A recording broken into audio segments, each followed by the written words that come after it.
जय हिंद दोस्तों। Classes with सत्यम के ऑफिशियल यूट्यूब चैनल पे दोस्तों आप सभी लोग का स्वागत है। दोस्तों आरआरबी एनटीपीसी आप लोग ग्रेजुएट लेवल और अंडर ग्रेजुएट लेवल वाला फॉर्म डाल दिए होंगे और जो टेक्नीशियन ग्रेड वाला जो फॉर्म चल रहा है उसको भी आप लोग जो लोग डाल सकते हैं उसको आप लोग डाल दीजिए। दोस्तों उसका पेपर भी सबसे पहले होने वाला है, टेक्नीशियन ग्रेड वाला ग्रेड 1 और ग्रेड 3 और एएलपी, ये सब पेपर आपके पहले होंगे। आप लोग को समझ जाइए, मैं पूरा मैथ का प्रैक्टिस करा रहा हूं। अगर आप लोग मुझसे जुड़ना चाहते हैं तो आप लोग जुड़िए दोस्तों। मैं पूरा आप लोगों को मैथ का जो सेक्शन है समझ जाइए, मैं आपको पूरा का पूरा नंबर दिला के लाऊंगा। अगर आप लोग मेरे साथ पढ़ना स्टार्ट करते हैं तो मैं एक एक कॉन्सेप्ट आपको बताऊंगा कैसे आप उसमें अच्छे से नंबर स्कोर कर सकते हैं और क्या क्या ये पूछते हैं, इनका क्या क्या पूछने का क्राइटेरिया, हर एक चीजों को बहुत बेहतरीन तरीके से डिस्कस किया जाएगा। हर एक क्वेश्चन को मैं आपको कराऊंगा बढ़िया बढ़िया, जिससे आप मैथ वाला सेक्शन पूरा का पूरा क्वेश्चन करके आएंगे। कैसे कम कैलकुलेशन किया जाएगा, हर एक चीज को बताया जाएगा, जैसे आप अपने समय को मिनिमाइज कर लेंगे। क्योंकि जानते हैं, देखिए आपका जो प्री होता है उसमें कोई दिक्कत नहीं होता। अभी जैसे मान लीजिए जिसका टेक्नीशियन ग्रेड 1 और 3 का है उनको लिए कोई दिक्कत नहीं है, उनका बस एक एग्जाम होने वाला है, ठीक है। लेकिन एक एग्जाम होगा तो उसमें जो आपका क्वेश्चन आएगा वो एक बढ़िया लेवल पे रहेगा, ऐसा नहीं एकदम आसान आसान क्वेश्चन आपको देखने को मिलेगा। लेकिन जिसका मान लीजिए पहले स्टेज में पेपर है, सेकंड स्टेज में पेपर है, जैसे सीबीटी 1 हो गया, सीबीटी 2 हो गया, एनटीपीसी वाला, तो उसमें जो फर्स्ट वाला आता है वो थोड़ा इजी होता है, लेकिन सेकंड वाले में आपको अच्छा खासा कैलकुलेशन हर चीज का बढ़िया प्रैक्टिस करना पड़ेगा। तो चलिए दोस्तों, मैं आपको जितने भी बच्चे रेलवे की तैयारी कर रहे हैं, चाहे आरआरबी एनटीपीसी हो, चाहे एएलपी हो, चाहे सीआरपीएफ हो, चाहे आपका क्या बोलते हैं आरपीएफ एसआई हो, ये जितने भी एग्जाम है इन सभी एग्जामों का मैं आपको क्वेश्चन कराने वाला हूं मैथ का। आप लोग अच्छे से जो चीज मैं पढ़ा रहा हूं उसको आप लोग अच्छे से करते जाइए।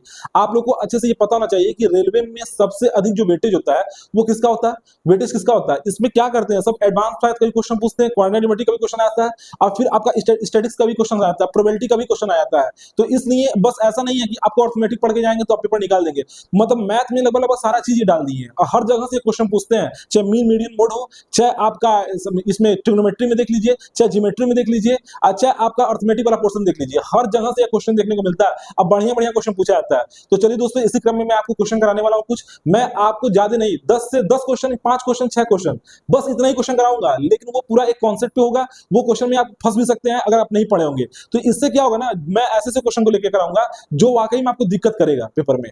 वो आप क्वेश्चन करके जाएंगे पेपर में तो आपको दिक्कत नहीं होगा। मैं उन्हीं क्वेश्चन को कराऊंगा जिससे आपका ज्यादा समय बर्बाद ना हो और कम क्वेश्चन से आप ज्यादा चीज सीख लें। हमारा पढ़ाने का मतलब बस यही है। मुझे पता है कि आप लोग प्रैक्टिस कर रहे हैं, लेकिन मैं उन क्वेश्चनों पे फोकस करूंगा जो जिसपे आप लोग फंस जाते हैं या बहुत ज्यादा टाइम दे देते हैं। तो चलिए दोस्तों, मैं इसी क्रम में स्टार्ट करता हूं। मैं आपको क्वेश्चन कराने वाला हूं। दोस्तों पहला क्वेश्चन आपको यहाँ पे दिख रहा होगा जो मीन मीडियन मोड का क्वेश्चन है। आप एक बार ध्यान से देखिए इसमें क्वेश्चन में पूछा क्या है और आप लोग को सबसे पहले ट्राई करना है। देखते हैं कौन लड़का सबसे पहले करके बताता है मुझे क्वेश्चन। देखिए दोस्तों, इस क्वेश्चन में पूछा क्या है, देखिए इसमें दिया है कि यदि यदि माध्यिका और माध्य क्रमशः 36 और 35 है तो बहुलक ज्ञात कीजिए। माध्यिका क्या बोलते हैं, मीडियन को बोलते हैं, और माध्य क्या होता है, मीन, जिससे जो औसत आप लोग निकालते हैं, और फिर बहुलक। अब सबसे बड़ी बात है, इस क्वेश्चन को करने के लिए आपको पता होना चाहिए कि इसमें संबंध क्या होता है, मीन मीडियन मोड में संबंध क्या होता है, इसका फार्मूला क्या होता है। इसको आपको जब तक पता नहीं होगा तो आप इस क्वेश्चन को कर नहीं सकते हैं। तो चलिए दोस्तों, मैं आपको बताता हूं इस क्वेश्चन को कैसे आप कर सकते हैं। आप लोग ध्यान से देखिए। देखिए दोस्तों, इस क्वेश्चन में दिया क्या हुआ है, आपको क्या बोला है कि माध्यिका और माध्य क्रमशः 36 और 35 दिए हुए हैं, ठीक है। अब एक सबसे पहले आप इस दिमाग बैठा लीजिए, जो फॉर्मूला होता है इसका आप लोग एक बार दिमाग बैठा लीजिए क्या होता है। एक बार में आप इस क्वेश्चन आराम से कर सकते हैं। जो बहुलक होता है, ठीक है, जो बहुलक होता है, बहुलक किसे बोलते हैं, इसको हम मोड बोलते हैं, ठीक है। क्या बोलते हैं, मोड को बहुलक बोलते हैं। मोड क्या होता है, वो 3 टाइम्स ऑफ माध्यिका। देखते जाइए बस, 3 टाइम्स ऑफ माध्यिका। अब बस इसमें से सब्ट्रैक्ट कर दीजिए 2 टाइम्स ऑफ माध्य, ठीक है। आपको मैं एक एक चीज बता रहा हूं, ठीक है। माध्यिका किसे बोलते हैं, मीडियन को बोलते हैं, ठीक है। किसे बोलते हैं, मीडियन को बोलते हैं। और इसको क्या बोलते हैं, ये आपका क्या होता है दोस्तों, माध्य को क्या बोलते हैं, इसे आप क्या बोलते हैं जल्दी बताइए, मीन बोलते हैं, ठीक है। इसे हम लोग मीन बोलते हैं। इसे मोड बोलते हैं, मोड को बहुलक बोलते हैं, मीडियन माध्यिका को बोला जाता है और मीन माध्य को। दोनों हिंदी और इंग्लिश दोनों टर्म आप लोग समझिए, याद करके रखिए इसको। अब बताइए आपको करना क्या है। इस क्वेश्चन में कुछ दिया हुआ है, सीधे अब देखिए आप फॉर्मूला में रख दीजिए। आपसे बहुलक ही पूछा ना, आपसे क्या पूछा, बहुलक पूछा और माध्यिका कितना दिया 36 और माध्य कितना दे दिया 35। तो बस रख दीजिए 3 इंटू माध्यिका कितना दिया हुआ है 36 दिया हुआ है और माध्य कितना दिया है 2 इंटू माध्य कितना दिया है 35 दिया हुआ है। अब बताइए इसको आप निकाल सकते हैं, निकाल सकते हैं। 36 दिया कितना होता है 108 और 35 गुना कितना हो जाएगा 70। अब 108 में से 70 को सब्ट्रैक्ट करेंगे, घटाएंगे तो कितना आ जाएगा जल्दी बताइए 38। बताइए एक लाइन का क्वेश्चन था कि नहीं, अगर आपको फॉर्मूला याद होता तो सीधे कुछ नहीं, इतना लिखना ही नहीं था, सीधे 36 तिहाई 108 और 35 गुना 70। अब ये फॉर्मूला आप याद रखिएगा, अब इसमें कुछ भी वेरिएशन करके चेंज करके आपसे क्वेश्चन पूछ सकता है। अब इसमें कई तरह के क्वेश्चन बनते हैं, ठीक है। ये मैं आपको एक जनरल फॉर्मूला बता दिया हूं। इस टाइप में क्वेश्चन में क्या करते हैं, बोल देगा माध्यिका जो है वो माध्य से 3 गुना अधिक है, इस टाइप का क्वेश्चन बना के पूछ सकता है। और मोड को 2 गुना बढ़ा दिया जाए तो माध्य कितना हो जाएगा, मतलब तीनों वेरिएबल में चेंजिंग करके क्वेश्चन पूछा जा सकता है, परसेंटेज में भी चेंजिंग करके क्वेश्चन पूछा जा सकता है। तो आपको बस ये फॉर्मूला याद रहेगा, तो आप ये फॉर्मूला अगर याद कर लेंगे अच्छे से तो आपको दिक्कत नहीं होगा। तो चलिए दोस्तों, मैं इसको डस्टिंग करता हूं, फिर मैं अगला क्वेश्चन आपको बताता हूं, ध्यान से देखिएगा। ये आपको समझ में आ गया होगा। ये हमेशा याद रखिए कि बहुलक जो होता है वो 3 टाइम्स ऑफ माध्यिका और 2 टाइम्स ऑफ माध्य होता है, बस दोनों को सब्ट्रैक्ट करके लिखना होता है। अब दिमाग में बैठा लीजिए, जब भी बहुलक बोले मोड बोले तो मोड का फॉर्मूला क्या हो जाएगा, जल्दी बताइए। 3 टाइम्स इंटू माध्यिका माइनस 2 टाइम्स इंटू माध्य, ठीक है। इसको अच्छे से याद कर लीजिए। चलिए दोस्तों, अगला क्वेश्चन देखिए आप, ये देखिए आपका ट्रिग्नोमेट्री का क्वेश्चन, बहुत जबरदस्त क्वेश्चन है। इसमें दिया है tan theta minus cot theta equal to x, ठीक है। इसमें दिया है tan theta minus cot theta equal to x दिया है। और दूसरा क्या दिया है दोस्तों, दूसरा क्या दिया है इसमें, cos theta minus sin theta equal to y दिया है। cos theta minus sin theta equal to y दिया है। आपसे पूछा क्या है, x स्क्वायर प्लस 4, आपसे पूछा है कि एक्स स्क्वायर प्लस 4 और दूसरे ब्रैकेट में क्या दिया है, वाई स्क्वायर माइनस 1 का whole square, y square minus 1 का होल स्क्वायर। ये आपको बताना है। आपको ये चीज दिया हुआ है, क्या क्या गिवन है, tan theta minus cot theta equal to x दिया है, cos theta minus sin theta equal to y दिया है। तो आपसे ये पूछा है कि x स्क्वायर प्लस 4 दूसरे ब्रैकेट में y स्क्वायर माइनस 1 का होल स्क्वायर। बताइए इस क्वेश्चन को कैसे आप कर सकते हैं, दिमाग लगाइए। देखिए ये ट्रिग्नोमेट्री का बहुत ही बेहतरीन क्वेश्चन है। अगर आप इसको करना चाहते हैं तो सबसे बेहतरीन जो तरीका होता है वो एंगल पुटिंग का। अब देखिए एंगल भी कैसे पुट करना है, आप कोशिश कीजिए मैक्सिमम 0 बनाने के लिए। अगर 0 बन जाएगा तो क्वेश्चन एकदम समझ आइए आसान बन जाता है। लेकिन जब 0 बनाइएगा तो नीचे 0 ना, इन्फिनिटी वाला नहीं, 1/0 वाला फॉर्म नहीं बनना चाहिए, वो गड़बड़ हो जाएगा, उसको आपको नहीं करना है। जब भी 0 बनाइएगा तो देखिए कैसे बनता है। अब इसमें दिया ना tan theta minus cot theta equal to x दिया ना। अच्छा बताइए थीटा का मान क्या पुट करेंगे कि x का मान 0 हो जाए। तो आप देख रहे हैं थीटा का मान अगर आप 45 पुट कर दें, थीटा का मान अगर आप 45 पुट कर देंगे, आप देखिए थीटा का मान अगर 45 डिग्री पुट कर देंगे तो बताइए tan 45 माइनस cot 45, tan 45 का मान कितना होता है, 1 होता है, और cot 45 का मान क्या होता है, 1 होता है। तो ये कितना हो जाएगा, x का मान यहाँ से कितना हो जाएगा, जल्दी बताइए। x का मान 0 हो या नहीं हो जाएगा। तो आपको ये पता चल गया कि x का मान 0 हो गया थीटा बराबर 45 पुट करने पे। अब थीटा 45 यहाँ पुट कर दीजिए। अब cos थीटा 45 पुट करेंगे तो कितना होता है इसका 45 का 1/√2 होता नहीं होता है। और जब यहाँ sin 45 पुट करेंगे तो ये भी क्या हो जाएगा 1/√2। जल्दी बताइए। अब बताइए 1/√2 से 1/√2 कैंसिल होगा, y का मान भी कितना आ जाएगा, y का मान भी कितना आ जाएगा दोस्तों, यहाँ से y का मान भी कितना आ जाएगा, y का मान हो जाएगा 0। अब क्या करना है, x का मान यहाँ पे 0 पुट कर दीजिए और y का मान यहाँ पे 0 पुट कर दीजिए। जब 0 पुट करेंगे तो क्या हो जाएगा, x का मान 0 करेंगे तो 0 का स्क्वायर करेंगे 0 ही हो जाएगा, प्लस 4, और यहाँ y का मान 0 पुट करेंगे तो 0 माइनस 1 का होल स्क्वायर। अब बताइए 4 इंटू 1 का होल स्क्वायर करेंगे, माइनस 1 का होल स्क्वायर करेंगे तो 1 ही आ जाएगा। ये कितना आ जाएगा 4। बस यहाँ पे इस क्वेश्चन पे आपको केवल एंगल पुटिंग करना था। ये एंगल पुटिंग का क्वेश्चन था, बहुत ही इजी क्वेश्चन था, इसको आप इजीली कर सकते थे। चलिए दोस्तों अगला क्वेश्चन देखिए आप लोग, बहुत ही बेहतरीन क्वेश्चन है। और इस टाइप का क्वेश्चन मैं आपको Uttar Pradesh police constable exam 2024 वाले में और सीजर का जो क्वेश्चन मैं करा रहा था तो सेम क्वेश्चन मैंने कराया था। इन सेंटर वाला जो आया था आपका क्वेश्चन, अंतर्वृत्त की त्रिज्या और परिवृत्त की त्रिज्या का जो क्वेश्चन आया था, ये मैं इस तरह का क्वेश्चन कराया था, सेम उसी क्वेश्चन पे आधारित क्वेश्चन। इसको देखिए आप लोग, बोला कि एबीसी एक समकोण त्रिभुज है, यदि समकोण बनाने वाले दो भुजाओं की लंबाई 4 सेंटीमीटर और 3 सेंटीमीटर है, ठीक है, तो अंतःवृत्त की त्रिज्या बताइए, ठीक है। अब ये देखिए बोला है कि एबीसी क्या है, यहाँ पे देखिए आपसे बोला है, ध्यान से देखते जाइए, ये 90 हो जाएगा। ये बोला कि एबीसी समकोण त्रिभुज है, ठीक है, एबीसी बोला समकोण त्रिभुज है। और आपसे अगला लाइन क्या बोल रहा है, यदि समकोण बनाने वाली दो भुजाओं की लंबाई 4 सेंटीमीटर और 3 सेंटीमीटर है, तो मान लीजिए जो समकोण बना रहा है वो कितना है, 4 सेंटीमीटर है, 3 सेंटीमीटर है। तो बताइए हाइपोटेनियस 5 हो जाएगा, नहीं हो जाएगा, हाइपोटेनियस 5 हो जाएगा, नहीं हो जाएगा, ट्रिपलेट से क्या हो जाएगा 5 हो जाएगा। अब आपसे क्या बोला है, इसके अंतःवृत्त की त्रिज्या बताइए। अंतःवृत्त क्या होता है, जो इसके तीनों भुजाओं से टच करके जाए, ये हो जाएगा इसका अंतःवृत्त, ये इसका हो जाएगा अंतःवृत्त। अब बताइए ये क्या हो जाएगा, इसका रेडियस हो जाएगा, ये क्या हो जाएगा इसका रेडियस, और ये भी क्या हो जाएगा इसका रेडियस। जब भी अंतःवृत्त की त्रिज्या निकालने के लिए आ जाए, इसको स्मॉल आर से दिखाया जाता है, ठीक है, जो परिवृत्त की त्रिज्या होती है उसको कैपिटल आर से दिखाया जाता है। इसको स्मॉल आर लिख लीजिए, इसको भी स्मॉल आर लिख लीजिए। अब बताइए जब भी आपको स्मॉल आर का मान निकालना है समकोण त्रिभुज में, यानी अंतःवृत्त की त्रिज्या निकालना है, ये क्या है दोस्तों, ये क्या है, अंतःवृत्त की त्रिज्या, ठीक है, इसे हम लोग बोलते हैं इंग्लिश में क्या बोलते हैं, इन रेडियस, इन रेडियस।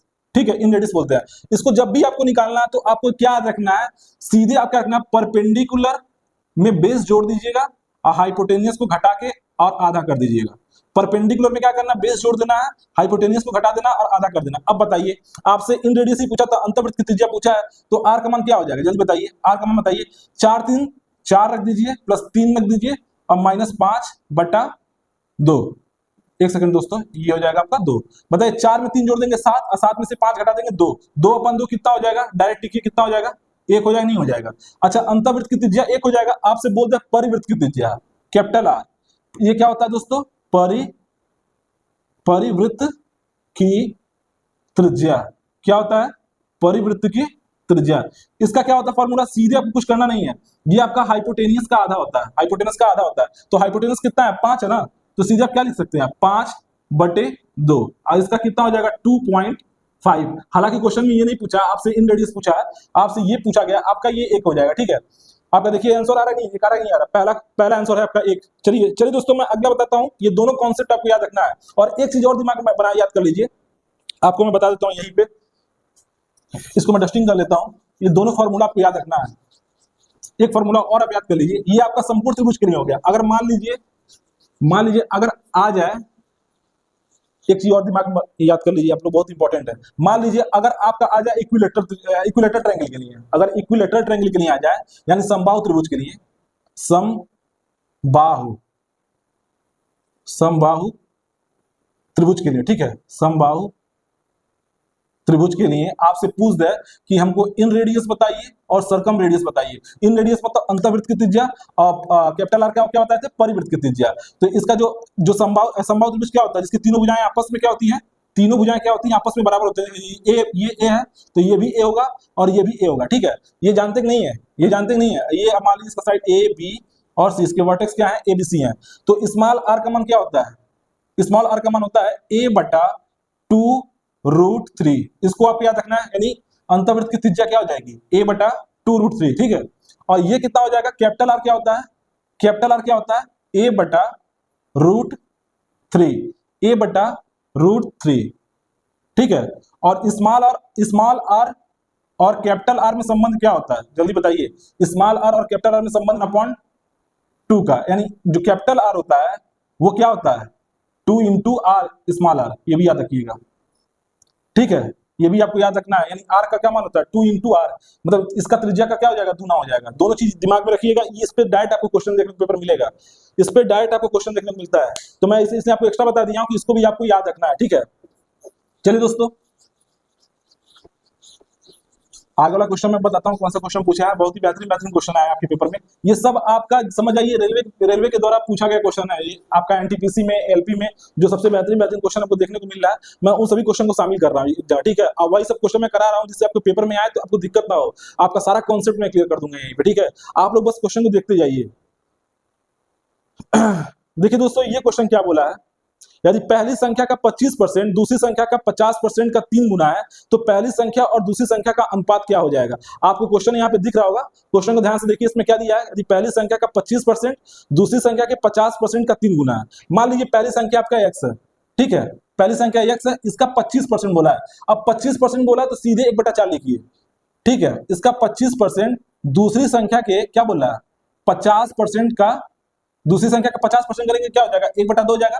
दूसरी संख्या के 50% का कितना बोल रहा है, दूसरी संख्या के 50% का 3 गुना है, तो 3 गुना करेंगे तो कितना हो जाएगा, 3 गुना करेंगे तो कितना हो जाएगा, 3 गुना यही तो हो जाएगा, 3 गुना तो यही हो जाएगा। तो आपसे क्या पूछा है, x/y का अनुपात पूछ रहा है ना, x/y का अनुपात पूछ रहा है, तो यहाँ 2 से काट दीजिए इसको, 2 का 2 हो जाएगा, 2 दूनी 4 हो जाएगा। तो जब x/y लिखेंगे तो ये वाला 2 इधर चला जाएगा, कितना हो जाएगा, 6:1। क्या 6:1 आ रहा है ऑप्शन में, ये देखिए एक लाइन का क्वेश्चन था, बस आपसे हल्का सा घुमाया था, क्वेश्चन में लैंग्वेज में खेला गया था। इसका आंसर क्या हो जाएगा, ऑप्शन बी हो जाएगा। ठीक है, चलिए दोस्तों, ये आसान क्वेश्चन था, इसको बस आप लोग देख लीजिएगा कैसे किया था। आप लोग को पूरा 50% 50/100 ये समझ सीधे फ्रैक्शन वैल्यू लिखिएगा, समय बचाइएगा, सीधे फ्रैक्शन वैल्यू लिखना है, इन्हें कि पूरा 50/100 लिख रहे हैं, 40/100 लिख रहे हैं, ये सब मत। हर जैसे जितना ही परसेंटेज में आपको याद करना है, जैसे 37.5% का फ्रैक्शन मान कितना होता है, 3/8 होता है। जैसे 11 से 1/9% का फ्रैक्शन वैल्यू कितना होता है, 1/9 होता है। 9 से 1/11% का फ्रैक्शन वैल्यू कितना होता है, 1/11 होता है। तो इन सभी चीजों को आप याद कर लीजिए, ठीक है, जितना इंपॉर्टेंट है।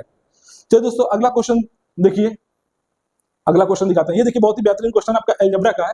इसमें दिया है क्या कि x की पावर 4, ठीक है, प्लस 1/x की पावर 4, ये कितना दिया दोस्तों, 322 दिया, ठीक है, 322 दिया है, 322 दिया। आपसे पूछा क्या है इस क्वेश्चन में, पूछा है कि x³ माइनस 1/x³ का मान कितना हो जाएगा। इसमें आपसे पूछा गया है क्या, x³ माइनस 1/x³ का मान पूछा गया है, ये आपसे पूछा। बताइए कैसे करेंगे इस क्वेश्चन को, दिमाग लगाइए, इस क्वेश्चन को कैसे किया जा सकता है, थोड़ा बस दिमाग लगाना है। ये देखिए सबसे पहले पावर 4 में है, तो सबसे पहले पावर 4 से आपको सिंपल पावर में आना पड़ेगा, मतलब x माइनस 1/x के फॉर्म में आएंगे, तभी आप इसका मान निकाल सकते हैं, x³ माइनस 1/x³ का। तो चलिए दोस्तों, इसका भी मैं आपको बहुत बेहतरीन कॉन्सेप्ट बताया हूँ, इसका मैं आपको लिंक डाल दूंगा, आप लोग देख लीजिए। अलजेब्रा का मैं क्लास पढ़ाया हूं जिसमें फॉर्मूला कैसे निकाला जाता है, मैं सारी चीजों को बहुत बेहतरीन तरीके से बताया हूँ, उसको आप लोग देख लीजिएगा। इसको मैं डिस्क्रिप्शन में लिंक डाल दूंगा, आप लोग उसको देख लीजिएगा कैसे इसको। यहाँ पे मैं आपको डायरेक्ट बताता हूँ कैसे इस क्वेश्चन को करना है।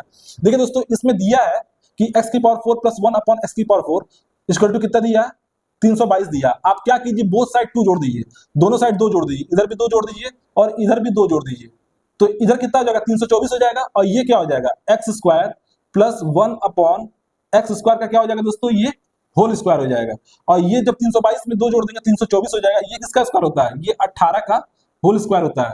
अब यहां से जब कंपेयर करेंगे तो आप क्या, ये x² प्लस 1/x² का मान 18 लिख सकते नहीं लिख सकते, जल्दी बताइए, 18 लिख सकते नहीं लिख सकते हैं। अब हमको चाहिए क्या, हमको x³ माइनस 1/x³ का मान निकालने के लिए हमको चाहिए x माइनस 1/x का मान। तो इसके लिए हम क्या कर सकते हैं, आप क्या कैसे इसको बना सकते हैं, इधर क्या करिए, इधर भी -2 कर दीजिए और इधर भी -2 कर दीजिए। ये कर सकते नहीं कर सकते। अब ये बन जाएगा x माइनस 1/x का होल स्क्वायर का फॉर्मूला। ये क्या बन गया, x माइनस 1/x के होल स्क्वायर का फॉर्मूला लिख सकते हैं, 4 के स्क्वायर का फॉर्मूला, ठीक है। अब ये लिख सकते नहीं सकते, 16, इसको तो आप 16 लिख सकते हैं, तो दिमाग में आएगा आपके। आज 16 को क्या लिख सकते हैं, 4 का स्क्वायर। तो यहाँ जब कंपेयर करेंगे तो यहाँ मैं सामने लिखता हूँ दोस्तों कि आपको दिखे, तो हो जाएगा x माइनस 1/x का मान 4 हो जाएगा।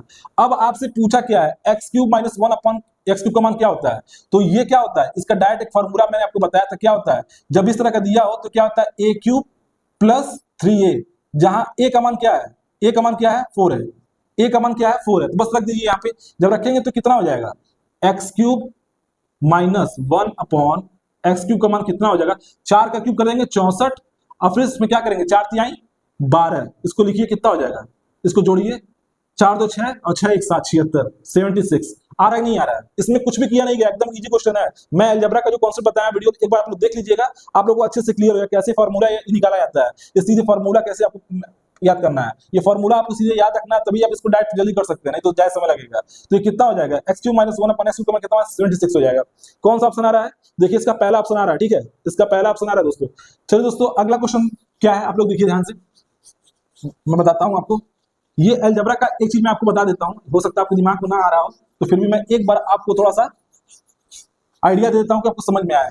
जैसे मान लीजिए आपको दे दे कि x प्लस 1/x का मान a दे दिया है, और मैं आपसे पूछ दूं कि बताइए कि x² प्लस 1/x² का मान क्या होगा। तो आप क्या करते हैं, बोथ साइड क्या कीजिए, स्क्वायर कर दीजिए, तो कितना हो जाएगा, ये x² हो जाएगा और ये भी क्या हो जाएगा, x², और जब करेंगे 2 इंटू ये x इंटू 2 ये भी होता ना, और 1/x हो जाएगा, और ये इधर कितना हो जाएगा, ये a² हो जाएगा, होगा नहीं होगा, बोथ साइड स्क्वायर कर दिया गया था, तो x प्लस 1/x का होल स्क्वायर किया तो x², फिर से a² प्लस b² प्लस 2 ये भी होता है, तो x² plus 1/x², 2 into x into 1/x हो जाएगा। अब यहां से बताइए, ये और ये यहां से कैंसिल हो गया, तो x² प्लस 1/x² का मान कितना हो जाएगा, a² माइनस 2 हो जाएगा नहीं हो जाएगा, यहां से जल्दी बताइए, ये हो जाएगा नहीं हो जाएगा। उसी तरह से अगर x³ प्लस 1/x³ का मान पूछ दे तो डायरेक्ट लिख रहा है, ऐसे फॉर्मूला निकाल सकते हैं, इस फॉर्मूले पर रख के कितना हो जाएगा, a³ माइनस 3a, ये आपके दिमाग में रखना है। और जब भी अगर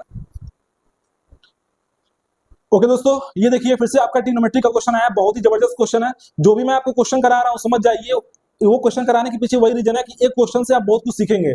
अब इसमें देखिए क्वेश्चन जो मैं आपको बता रहा हूँ, इसमें आपको 2-3 फार्मूला आपके दिमाग में एकदम होना चाहिए, तभी आप कर सकते हैं। अगर आपको फार्मूला, ट्रिग्नोमेट्री में क्या है, आपको ट्रिग्नोमेट्री और अलजेब्रा मैक्सिमम ऐसी चीजें हैं कि इसमें आपको फार्मूला याद होना ही चाहिए। अगर फार्मूला याद नहीं करेंगे तो आप क्वेश्चन कर नहीं सकते हैं। इसमें आपको याद करना है कॉन्सेप्ट के साथ, आपको कम से कम फार्मूला, मैक्सिमम फार्मूला याद रखिए, जिससे आप जल्दी से जल्दी आप आंसर निकाल सकें।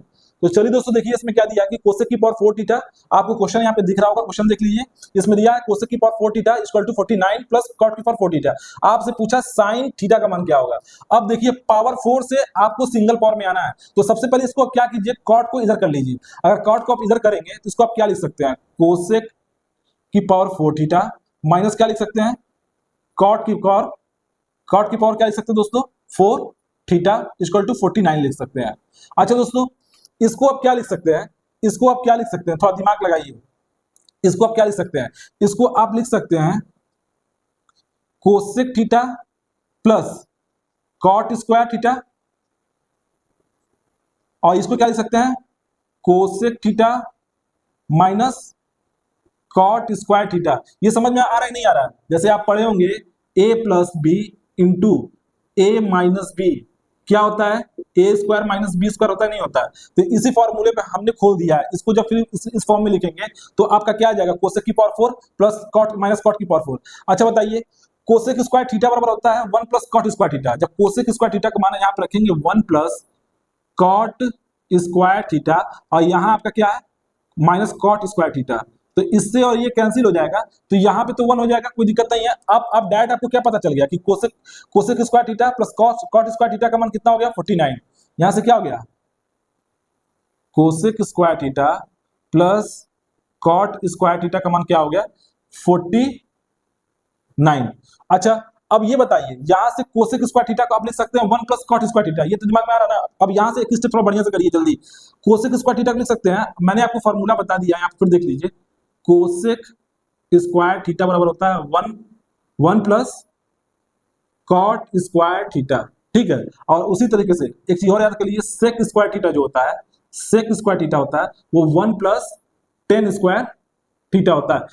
इन दोनों आइडेंटिटी पे क्वेश्चन आता है बहुत ज्यादा, इनको आप दोनों फार्मूला आपको याद रखना है, ठीक है। यहाँ पे जो फार्मूला आपका इस्तेमाल होगा उन सभी फार्मूला को हम बताऊंगा, और क्या एक्स्ट्रा पूछ सकता है मैं उसको भी बता रहा हूँ।